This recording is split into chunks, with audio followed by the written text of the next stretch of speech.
విదేశీ పర్యటన తర్వాత ఈరోజు హైదరాబాద్ తిరిగి వచ్చినటువంటి నారా చంద్రబాబు గారిని తెలంగాణ మాజీ ముఖ్యమంత్రి కేసీఆర్ కలిశారని బీఆర్ఎస్ పార్టీ సంక్షోభంలో ఉన్నటువంటి నేపథ్యంలో సంక్షోభంలో ఉన్న బీఆర్ఎస్ పార్టీని బయటికి తీసుకురావాలని అలాగే మీ సహాయ సహకారాలు మాకు అందించండి అంటూ కేసీఆర్ గారు చంద్రబాబు గారిని కోరినట్లుగా ఒక వార్త ఇప్పుడు సోషల్ మీడియాలో చక్కర్లు కొడుతున్న నేపథ్యంలో దీని మీద మనం చర్చించుకునేటువంటి ప్రయత్నం చేద్దాం. ప్రస్తుతం మనతో పాటు ఉన్నారు ప్రముఖ రాజకీయ విశ్లేషకులు, ప్రముఖ సీనియర్ జర్నలిస్ట్ సిఎస్ రావు గారు. సార్తో మాట్లాడు. సార్ నమస్తే. నమస్తే సార్, విదేశీ పర్యటనను ముగించుకొని ఈరోజు చంద్రబాబు గారు హైదరాబాద్కు వచ్చినటువంటి నేపథ్యంలో హైదరాబాద్లో చంద్రబాబు గారితో కేసీఆర్ గారు భేటీ అయ్యారని, బీఆర్ఎస్ పార్టీ సంక్షోభంలో ఉంది, బీఆర్ఎస్ పార్టీని కాపాడండి, మీ సహాయ సహకారాలు మాకు అందించండి అంటూ కేసీఆర్ గారు చంద్రబాబు గారిని కోరినట్లుగా ఒక వార్త సోషల్ మీడియాలో చక్కర్లు కొడుతూ ఉంది. దీని మీద మీ విశ్లేషణ ఏంటి సార్? సో ఒకటి ఏంటంటే, రాజకీయాల్లో ఏదైనా సాధ్యమే, ఇది సాధ్యం కాదు అని చెప్పడానికి లేదు. ఎందుకంటే అనేకమైనవి మనం చూసాం. నా కెరీర్లో నేను చూసినటువంటి ఒక సంఘటన ఏదైనా సాధ్యమే రాజకీయాల్లో అని చెప్పి చెప్పడానికి నేను గుర్తు చేస్తాను. నాకు తెలిసినంతవరకు గాంధీ తెలుగుదేశం పార్టీలో ఉన్నారు. అరికపూడి గాంధీ ఆయన ఇక్కడ గండిపేటలో మహానాడులో పాల్గొన్నాడు. మహానాడులో పాల్గొని స్పీచ్ ఇచ్చాడు. అద్భుతమైన స్పీచ్ ఇచ్చాడు తెలుగుదేశం పార్టీ తరఫు నుంచి. నేరుగా అక్కడి నుంచి కారులో వచ్చి ఇక్కడ బీఆర్ఎస్ భవన్ ఉంది కదా, బీఆర్ఎస్ భవన్కి వచ్చి అక్కడ బీఆర్ఎస్ పార్టీలో జాయిన్ అయ్యాడు. సో ఇంతకన్నా రాజకీయాల్లో ఏదైనా సాధ్యం అని చెప్పడానికి ఉదాహరణ కావాలా? అవసరం లేదు. కాబట్టి రాజకీయాల్లో ఏదైనా సాధ్యమే.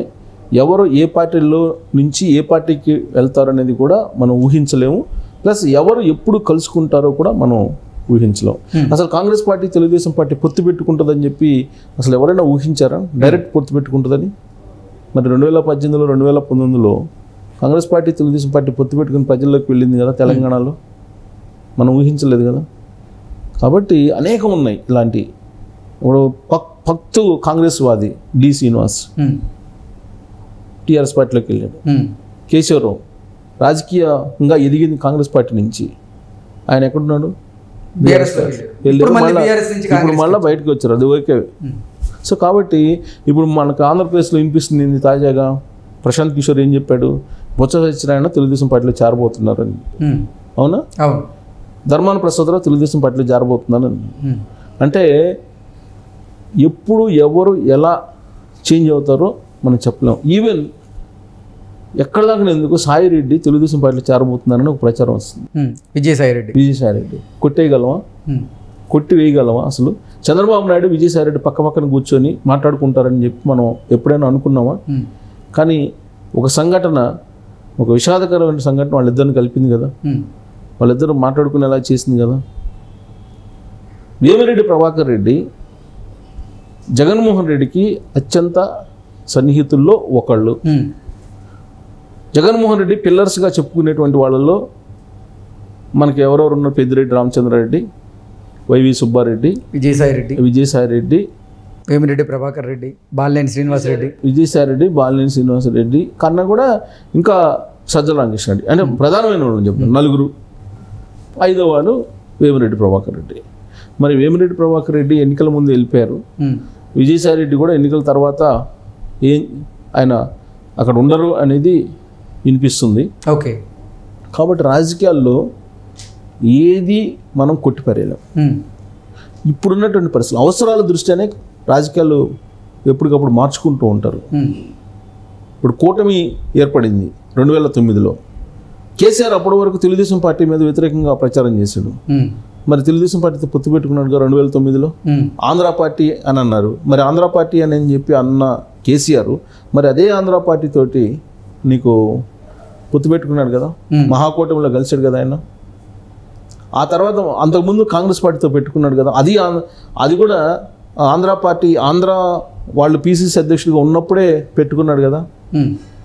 సో ఇవన్నీ చూస్తే కనుక రాజకీయాల్లో అసలు ఎప్పుడు ఏదైనా సాధ్యమే అనేది మనం ఒక కన్ఫర్మేషన్కి రావచ్చు. ఇదంతా ఎందుకు చెప్తున్నానంటే, కేసీఆర్ ఇప్పుడున్నటువంటి పరిస్థితుల్లో తన పార్టీని కాపాడుకోవటానికి కానీ లేదా తను ఎదుర్కొంటున్నటువంటి ఫోన్ ట్యాపింగ్ కానీ లేదా లిక్కర్ స్కామ్ కానీ ఇవన్నీ ఎదుర్కొంటున్న పరిస్థితుల్లో బయటపడాలంటే ఆయనకు కనిపిస్తున్నటువంటి ఒకే ఒక దిక్కు చంద్రబాబు నాయుడు. ఓకే, ఇటీవల వరకు కూడా జగన్మోహన్ రెడ్డి బయట వేస్తాడు అని చెప్పేసి అనుకున్నారు ఆయన.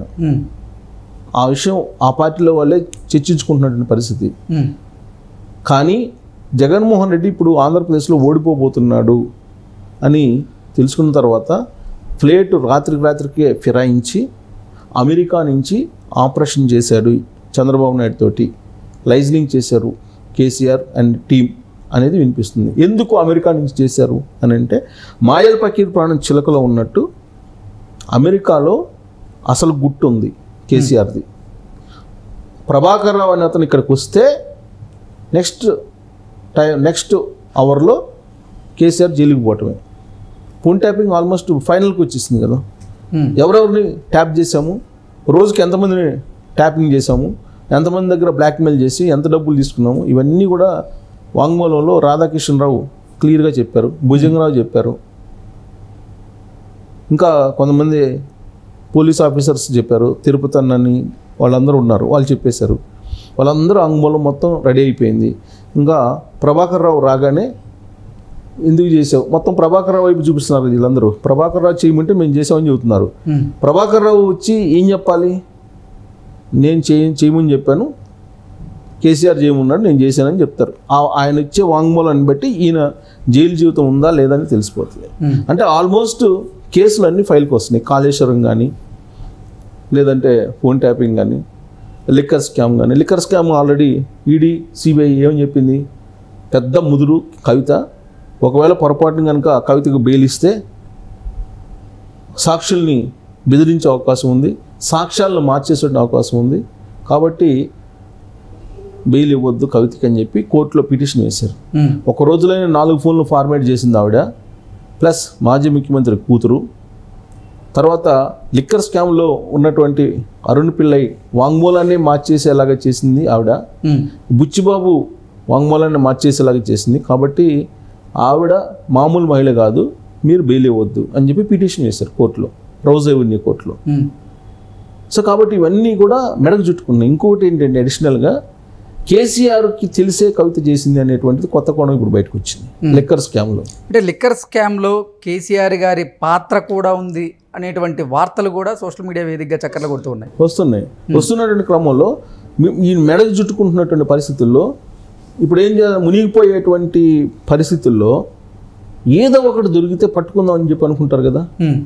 ఇప్పుడు సౌత్ ఇండియాలో ఒకే ఒకళ్ళు కేంద్రంలో ఎంతో కొంత ప్రాబల్యం చూపించేటువంటి లీడర్ ఎవరున్నారు, ఒక చంద్రబాబు నాయుడే కదా. ప్లస్ చంద్రబాబు నాయుడు గురించి బాగా తెలిసినటువంటి లీడర్లో కేసీఆర్ ప్రముఖులు, ప్లస్ వాళ్ళిద్దరికీ పరిచయాలు ఉన్నాయి. ఓటుకు note case versus phone tapping case అప్పటి నుంచి నడిపారు వీళ్ళిద్దరు. సో అప్పుడు పై చేయగా నిలవచ్చు కేసీఆర్, కానీ ఇప్పుడు మారినటువంటి పరిస్థితుల దృష్ట్యా కింద పడ్డాడు. సో కింద పడినటువంటి కేసీఆర్ ఎవరో ఒకరు చేయబట్టుకొని పైకి రావాలనుకుంటారు సహజంగా. ఇప్పుడున్నటువంటి పరిస్థితుల్లో కూటమిలో భాగస్వామిగా ఉంది ఎవరు, తెలుగుదేశం పార్టీ, చంద్రబాబు నాయుడు. కాబట్టి చంద్రబాబు నాయుడు చేయబట్టుకోవాలని చెప్పి అనుకోవడం అనేది సహజమే కదా. ఇంకొక వైపు రేవంత్ రెడ్డి, తెలంగాణ సీఎం రేవంత్ రెడ్డి చంద్రబాబు నాయుడు సహాయం చేస్తే కేసీఆర్కి ఎంతో కొంత పాజిటివ్ కోణంలో కొంత ఉపయోగపడేలాగా ఉంటారు అనేది అనుకుంటారు కదా ఎవరైనా. కాబట్టి ఈ అన్ని కోణాల నుంచి చూస్తే, మల్టిపుల్ కోణాల నుంచి చూస్తే ఒక్క చంద్రబాబు నాయుడు తప్ప కేసీఆర్ని ఎవరు ఆదుకోలేరు ఇప్పుడున్నటువంటి పరిస్థితుల్లో అనేది రాజకీయ సర్కిల్స్లో వినిపిస్తుంది. అందుకే కేసీఆర్ చాలా రహస్యంగా, కేసీఆర్ ఎప్పుడు కూడా అన్ని రహస్యంగా చేస్తూ ఉంటాడు. అమెరికా నుంచి ఆపరేషన్ చేసి అమెరికాలో చంద్రబాబు నాయుడు ఉన్నప్పుడే రహస్యంగా ఫోన్ ద్వారా ఒక సందేశం పంపించారు.